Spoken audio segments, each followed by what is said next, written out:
draw, then Chancellor Jonathan doesn't have a draw, right? You know what I mean? So it's Well, and the big question is like you said, was he gonna fold if he if he shipped it back. Yeah, that's the biggest question. And we don't know that. We think probably no, which I didn't put that there. it's not probably the correct I don't know if answer, he knows. He actually know. Uh-oh, Harry's got 9s and Zach's got kings. So this is a little bit back-to-back. Last hand. Raise 55. Another hand of the night, Brian says. Add it to the list. Raise from Harry. I don't like that play at all by Zach. I mean, I think Zach's a good player. I hate this play. Why on earth would you not re-raise here when you know Harry's going to call with his entire range? You know what I mean? Like, you're just leaving value on the table. Before anything happens, I hate it here from Zach. Oh, and Marcus flops 3s full, and Chris has got a gut shot straight flush draw. Wow. That's incredible. The two guys who would not have been Now, in there. how is Zach going to play it? And Harry bets real small. 105. Now, luckily for Zach, when he raises, and then he probably gets a flat call from Marcus or a check ship, what's probably going to happen is going to go raise, and then probably Chris is going to call. Oh, yeah. He's just calling call already. because he played his draw half. Actually, and how Zach is Marcus going to play? Zach didn't raise. Zach just called. Yep. I just do not like this play by Zach, leaving a ton of value pre-flop on the table. Oh, man, can you imagine if a 9 or a 3 or a 4 clubs come off? This is the amazing thing about 3's full here. Well, he is going to check raise. I was going to say, if Marcus just called, he would actually have to dodge. And Harry instantly calls. Wow, and now what is Zach going to do? You know, if Zach comes in, Marcus is going to have to dodge 2 kings, 2 9s, and the 4 of clubs. He actually has 5 cards that can beat him after flopping top full on the flop. This is crazy because Marcus has played so tight. Do you fold here if you're Zach? Remember, Barry folded kings pre-flop to Marcus to the 5-bet shove. Zach played king slow here. Is he going to be forced to fold here? I mean, you look at it, and, you know, maybe Marcus's bottom part of his range is like ace-5, ace-4 of clubs. I think maybe you got to fold here against this specific player. The problem is he's getting an overlay because Harry's in the hand as well. So he's actually getting better pot odds because Harry's in the hand. And he will call. And this is incredible. Getting back over to Chris, who's got the gut shot straight flush draw. Chris has a 1 Oh, my goodness. What a hand. You're right, Brian. Hand of the night. Add to the list. Here we go to the turn. Oh, the turn's a queen. It's close. The pot's $2,000. Marcus has about a pot-sized bet left. He's got a little over a pot-sized bet left. Look at Marcus. Going to bring it home strong. What do you think at this point? You think at this point someone's got a deuce, right? Do you think that Chris has a deuce? I can't imagine what 3 people call You check raise and you get 3, and he checks it. Wow. Why? Is he checking it to trap? What's he doing? Do you think someone have quads? Is he trying to get the check raise in now, or Marcus is he trying to get river value? 2,300 What a crazy behind. hand. He's going to have to get a lot of river value to get that all in on the river if everyone checks. Wow, what a crazy, crazy hand here.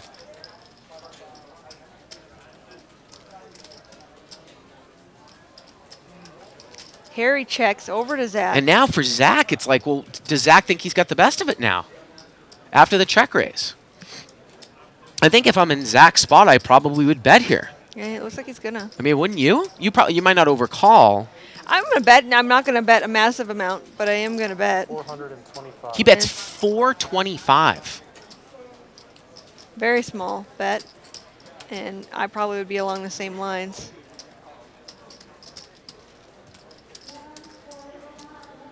What a crazy, crazy hand.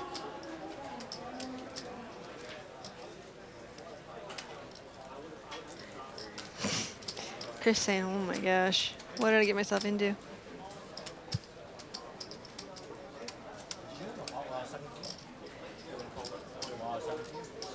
Chris lets it go.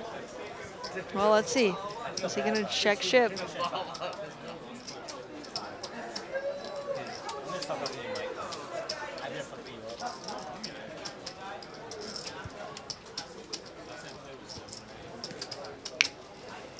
I mean, here's the thing, though. I mean, if you min raise here again, I think it almost looks stronger.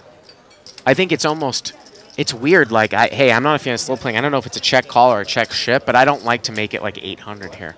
I think 800 would probably be the worst, like, or 900 would be the worst play. I think maybe you just check ship. Make it look like, hey, you know what? Zach's opened the door where he's made a small bet, and maybe I can get Zach to level himself into thinking that I'm making a move on him. Because he made such a move. You know what I mean? I would have bet if I were him, but I like your thinking. Yeah, and he's he does that, yeah. And I like that play more than a min raise. I really like the play more than a min raise. And, you know, the weird thing here is if you're Zach, you're looking at it like, what is this guy? Queen deuce, he checkers the flop, then he filled up, then he checked, and now he's moving in. Check raise the flop and check raise the turn. So it's 2 check raises in a row. But again, though, I like the all-in way more than the than like a small raise. I'm not sure what Harry's thinking about here because Harry could be betting both. He could be beating both spots here. But what a crazy hand to end the night here.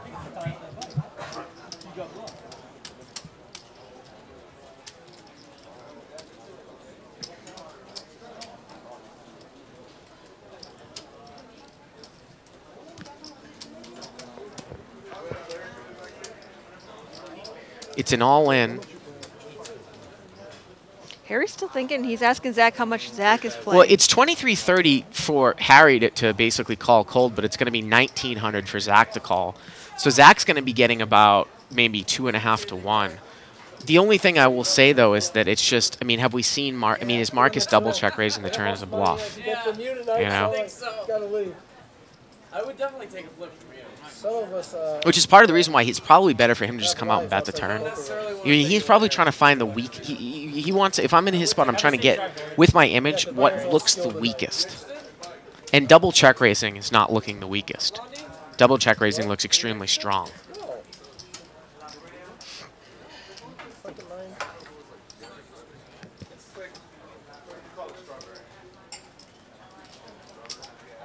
Remember the last hand, Zach just caught runner on Harry. Harry caught 2 pair on the river. Zach caught a straight. I'm really surprised that Harry's taking this long because Zach could have Harry beat here too. Well, and he's staring right at Zach. That's what he's not even. It's like he's not even concerned with Marcus. I just say, like, from the beginning here, I hate the way that Zach played it pre-flop. I'll be totally honest with you. That's a call. Wow, he called with 9s. Oh, man. That's unbelievable. I mean, and now Zach's going to worry that maybe could Harry have pocket queens here? Now Zach's got to worry about both players. Remember, we've got a guy from Marcus that's never really bluffing. He hasn't really been bluffing. I found a deep bracket shove in the overlay because I got Harry beat. Zach is actually correctly saying that there would be an overlay because they have Harry beat. I had ace-2 soft. And he folds. And Harry's going to need to catch a 9 here. Whoever's a 6, that's it. Congratulations, Marcus. Finished out strong. Started slow, finished out strong. I would run it twice to just put it Why would you go all in on that turn? It's such a bad all in. That's the only reason why you got paid up. Harry said, why would you go all in? It's a bad all in.